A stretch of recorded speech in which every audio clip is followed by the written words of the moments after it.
Welcome to the TK Show with the Athletic Bay Area's Editor-in-Chief, Tim Kawakami.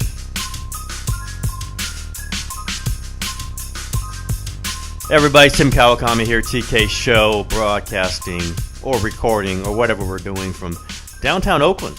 Nice little office here. We got a nice little setup. Hope maybe we'll keep doing this. And as my special guest today, someone whose name keeps popping up. I just turn on the radio and you hear his name because of everything that's going on in New England, in the National Football League, everything around what we're discussing right now. A friend of mine, great reporter from ESPN, Seth Wickersham. Seth, your name just now is kind of a thing. Something happens with the Patriots and go, oh my goodness, I wonder what Wickersham's going to think about this.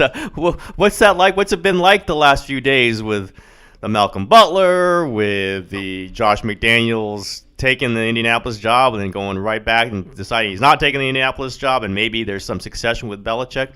We'll get into all those details, but I'm just listening to, Le Batard show. They bring up you. The other people bring up you. What's that like after, of course, you wrote that epic story on the potential end of the Patriots dynasty? I mean, fortunately, I don't spend all day glued to the radio or the television, so I missed most of it. I'm sure that, all of my all of my in-laws happen to be Patriots fans, and they live in Boston. And so, I think it's more amusing for them. For a while, my brother-in-law was like keeping track and texting me. He's like, in his 50s and he's a lawyer and he shouldn't have this much time on his hands, but he was texting me updates all the time. And I eventually was like, I can kind of do without this, if that's okay. So as you watch this, I guess I'll ask you, when the story drops, was like January 4th, something like that, as the playoffs were beginning. Obviously, there was a storm and there was a reaction. Have you heard anything just from your sources that maybe add some context to what you basically wrote in fantastic detail these tensions that have built up between probably Brady and Belichick and Robert Kraft and how this might be coming to an end? Just as this story has developed, any further context to this, any further details that you can add? Just maybe the story itself maybe propelled some of this? Well, I don't know. I mean, none of the sources, regretted talking to me or regretted anything that they said. And I was working on it over a course of 2 months. And so, I felt like I had time to get a very well-rounded impression of what was going on. And the main question I kept asking people, like, is this still going on? Is this still a thing? Has anything changed? Meaning the tension that was in the building. And every time the answer was the same. Nope, nothing's changed. And, so because of that, I felt very comfortable writing the story. And, I was a little bit amused that the Patriots had this statement that came out saying there was no tension a day after the story. And then, pretty soon Ian Rappaport was reporting that Brady, Belichick, and Kraft are going to meet to resolve these issues. And then Robert Kraft, before the playoffs, acknowledges on the record that there's tension. And then, he says Brady and Belichick have got to get their egos in check. And then in the Super Bowl, even the lead up to the Super Bowl, he was on the record talking about how there's tension. And so I've done enough of these stories that sort of get it. I try to get inside the building as best I can. And, there's usually a blowback, and then things settle down and the truth ends up coming out. And I feel good about it. No, it was a great story. I said at the time, it just kind of it sets up every other conversation we're going to have about the Patriots for the next year or two or maybe longer, and it kind of sets that whole run in a different sort of light. Just from what you saw at the Super Bowl, what you know about the changes that we know are coming.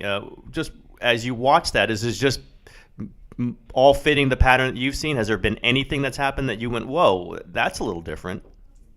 Well, I never thought that Belichick or Brady wouldn't be back next year. Now, people in the building did. And so, that's how I wrote it, because they're in there and that's what they're witnessing and feeling. My personal opinion was I thought that they would figure out a way to get this thing worked out. And, it appears that's going to be the case. We'll see. I do think that Josh McDaniels had a lot of leverage, honestly, against the Patriots. It was a very extreme and odd situation. But I think that who was going to run the offense was a big deal, because I do think that if Josh had left, there was a chance that other people on offense were either going to go with him or retire. And then the question became, well, who is going to run the offense? Who will Tom Brady trust? Who can manage Tom Brady? It's not easy. And I think that Belichick could have, but I think that there's enough tension there that I don't know if it really would have worked out. And so I think that the Patriots, Josh McDaniels became a very important piece to their future, not only for the short term, but for the long term. And, what he did, I mean, that was just, it went against everything that he had told everybody for a month. Do you think he can possibly walk away from an Indy job without a promise that he's going to follow Belichick with the Patriots? No, I don't. But, I don't think that that's in writing. It would probably violate the Rooney Rule if it did, or at least violate the spirit. Yeah, violate the spirit of it. But I think that, I think Josh has told people, there's going to be other opportunities. And I think that a lot of these coaches who had already planned on moving to Indianapolis are pretty frustrated with him at the moment. So what is the relationship with McDaniels and Belichick then? I mean, there's so many different ways to look at this, but that's one I haven't really seen much on. Are they? And I don't know that Belichick's buddies with anybody, but are they colleagues? Are they partners in this? What's that relationship like? I think there's something more than colleagues. I wouldn't say they're friends. I mean, these guys spend so much time around each other. It's not like they necessarily need to spend more with each other outside of the practice facility. But I think that and ESPN reported today that, Belichick is going to try to be more of a mentor to Josh and open up and explain why he makes a lot of these decisions. It's one of the most fascinating aspects of things in New England is, one of the reasons why a lot of Belichick's assistants have struggled on their own is because just because Belichick has taught them everything that they know about football, it doesn't mean that Belichick has taught them everything that he knows about football. And with a lot of these situations, that he doesn't feel the need to explain the rationale behind every single personnel move and get into debates. And, a lot of these guys are in the dark. And I think that there was a great moment in the 30 for 30 about Parcells and Belichick where Belichick talked about how grateful he was that Parcells opened up and let him see why things were going on and gave him glimpses of the view of being a head coach. And I think he's going to start doing that with Josh. Is this Kraft dictating much of this, or is this Belichick? I think he had a huge piece of it, huge piece. I mean, I think that it was mostly him, to be honest with you. And I think that, I think that a lot of the issues that are in New England stem from decisions that Robert Kraft has made. But I think that nobody can deny that this guy can close, and he closed with Josh yesterday. Is this a 1-year thing? I mean, we can get in. We're going to get in the Garoppolo thing, as you know, for sure. But they've got a 40-year-old quarterback. Going to be 41 next year. Are they keeping McDaniels just to maintain a 41-year-old quarterback? That's the Kraft plan, or I assume they're going to add a young quarterback? But that seems pretty short term, even when you're keeping a young coach for a 41-year-old quarterback. Do you see what I'm saying? Isn't there a little disconnect there? There absolutely is, and I don't know what the answer is. I think they're going to pay him like a young head coach, and I think he'll be able to leave if he wants to. And when Belichick walks away, I think the presumption is that, Josh is the heavy favorite for that job. But I think that, I think there's people who believe that, it's Josh and Nick Caserio are going to be running the Patriots in a couple of years, if not 1 year. I think that we'll see, but I definitely think that this move was necessary to try to help things in the building. And where's Brady in this? Would he be saying, keep Josh? Would that be his push for this? I don't know, honestly. I think it was a hard year for him, and I think that, I think that him and Josh have had their issues, but I think their relationship is good, and I'm sure that, I'm sure that of all the scenarios, this is probably one that Brady appreciated. I don't know if he had much of a say in it per se, but I think that he is probably happy that Josh is back. If it's that or having to have a new coordinator. Well, let's get to the Garoppolo question, which is the one where I started with this. I never really understood that trade. I mean, you've detailed it. The the way this, I mean, and they've denied certain little tiny things, which leaves the questions even more open. In if you're even halfway aware of how you actually deny things, where Kraft says, "I didn't order him to trade him." Of course, he could have, but he could have indicated that that's the way they're going, or could have done a whole other subtle things. But how do you think it's this? Semantic. Yeah, how do you think this came down just to make it for a second round pick? That's the part I keep going back. I keep saying that, why didn't they ask for Reuben Foster? Why didn't they ask for DeForest Buckner? Why didn't they ask for 2 twos? Ask for a 1. Ask for something. From what you've heard, how does this all happen for only a second round pick?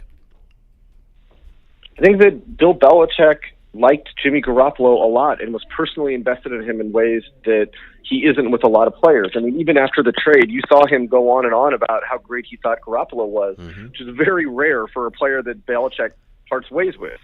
And I think that look, they traded 2 quarterbacks in a 2-month span with a 40-year-old who was on the injured, the weekly injury report, for the team that more than any other is shrewd and ruthless about its long-term thinking. It just made no sense. And when they traded Jacoby Brissett in September, it was an endorsement on Garoppolo. And I think that what happened was that Brady made it clear that he wanted to keep playing. I think that Kraft felt like there was no way that they were going to part ways with Tom Brady.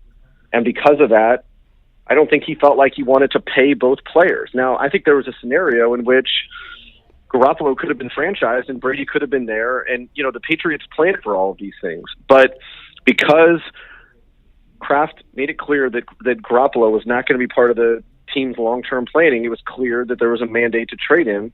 And from then on, I think Bill picked exactly what he wanted. And, he's had a lot of respect for Mike Shanahan over the years. And he didn't know Kyle very well, but they met at the Combine in Indianapolis last year, only weeks after Kyle had been on that coaching staff that had blown that historic lead. And I think that it really impressed Bill Belichick that Kyle was willing to open up and undergo that autopsy so soon.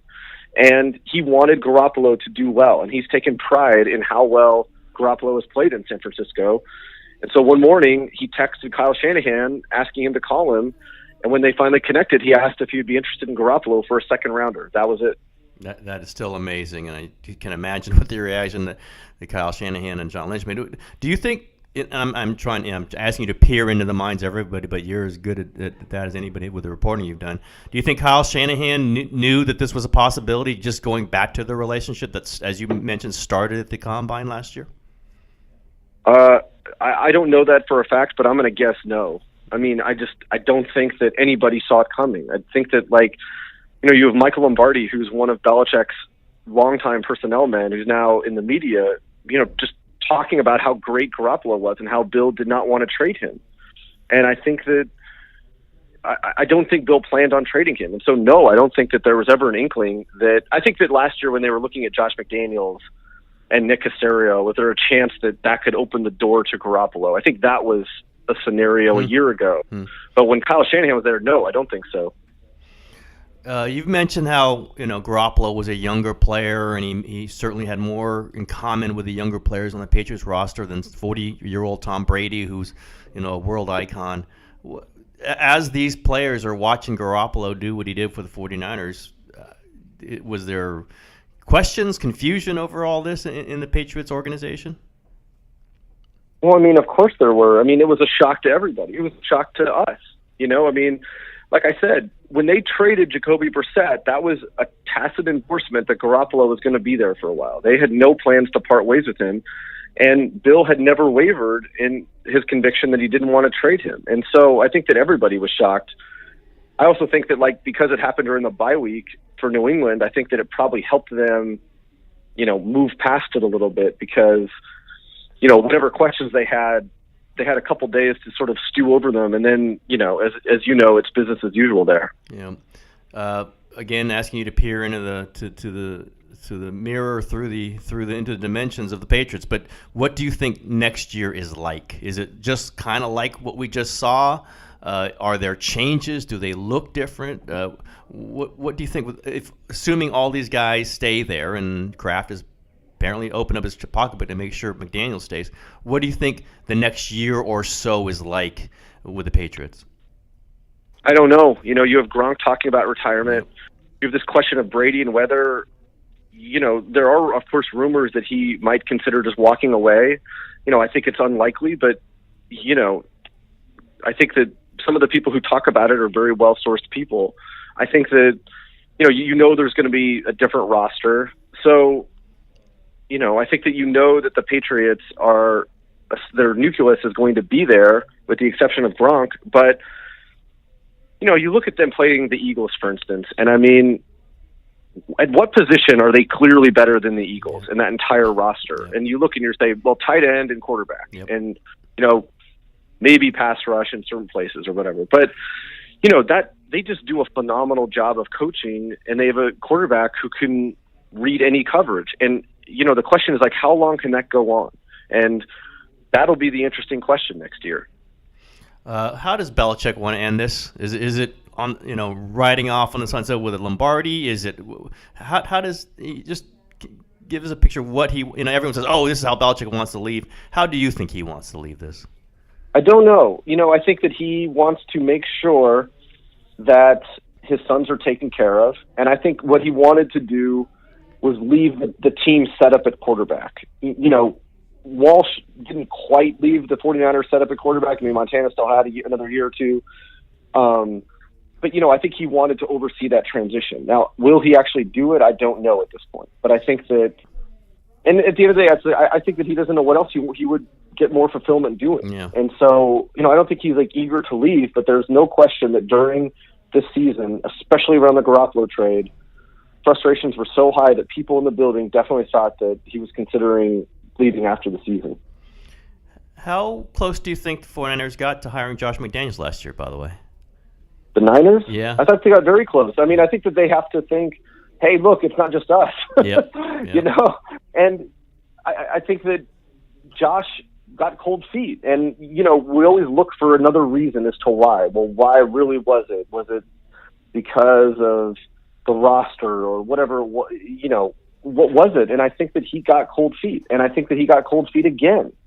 And it's a very interesting psychological discussion that, once some more details come out about what's happened the last 24 hours, a lot of people will dive into, because here is somebody who's one of the most aggressive football coaches in the business, and he is very risk averse outside of it. And I think that a lot of it had to do with Denver and not wanting to put his family through another situation that could end prematurely.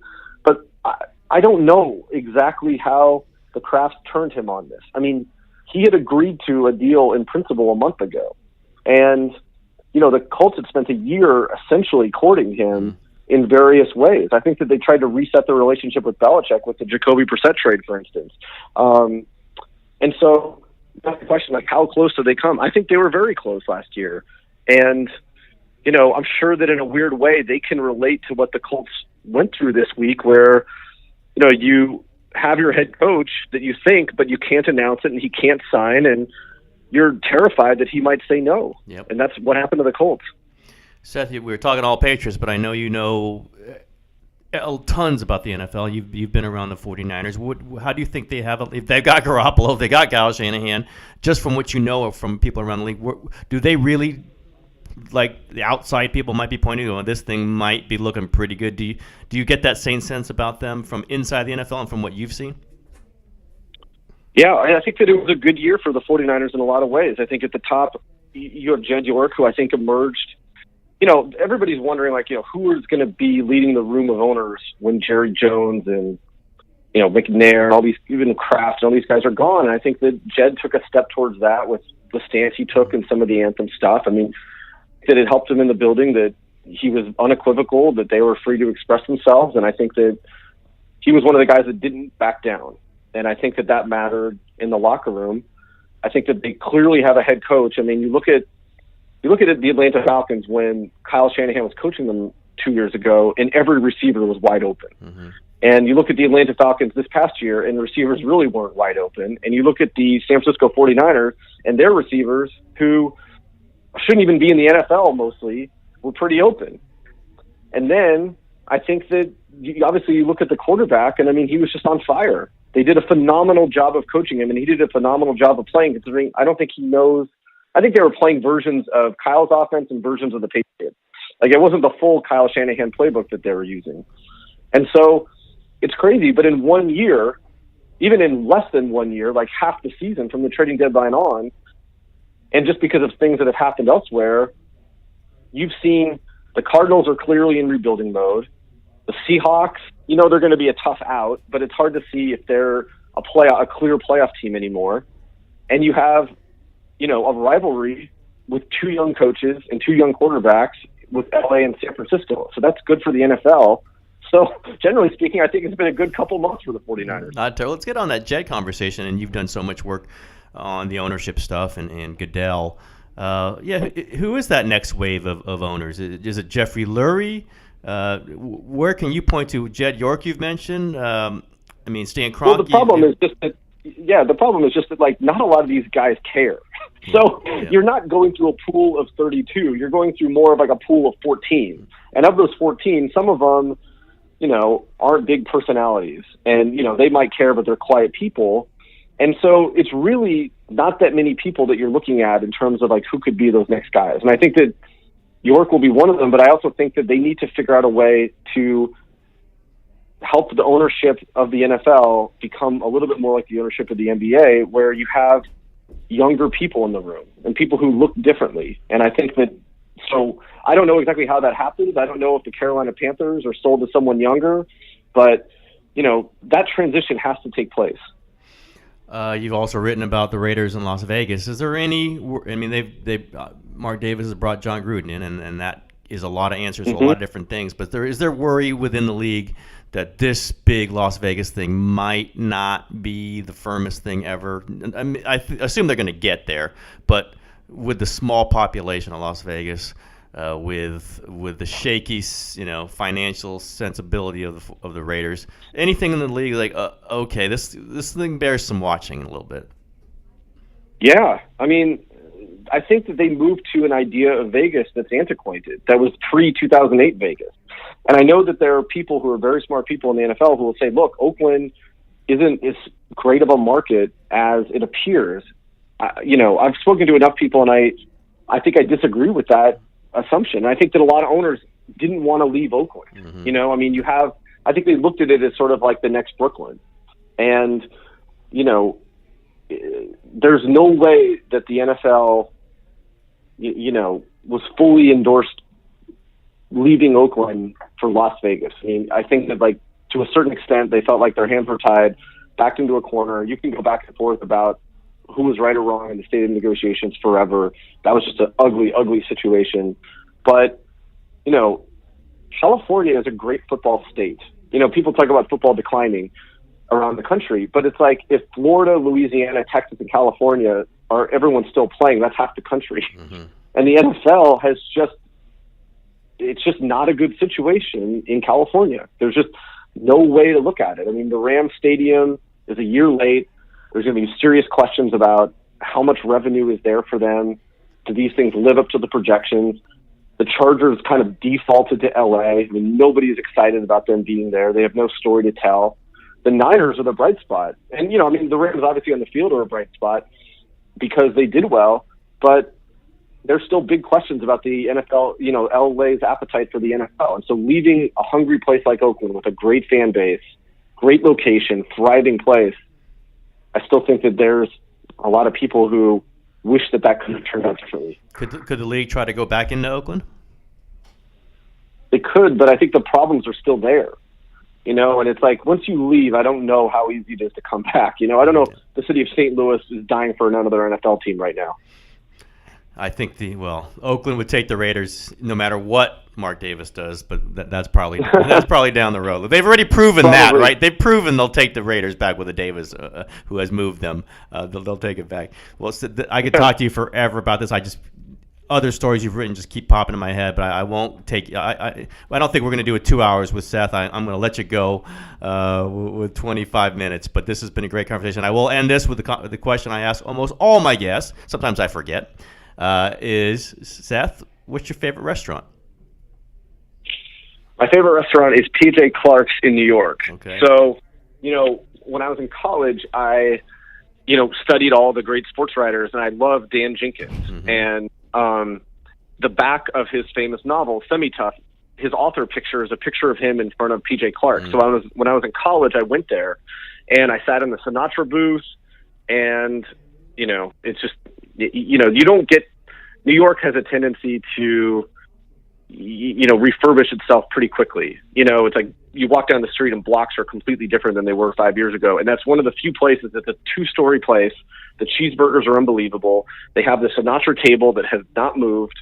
And, there's just very few places that are iconic like that, where Joe Namath and, all these, Frank Gifford and all these greats used to go and party. And so that's why it's my favorite. That's a good one. I like it. I think you're the first one to mention that, and it's a great one.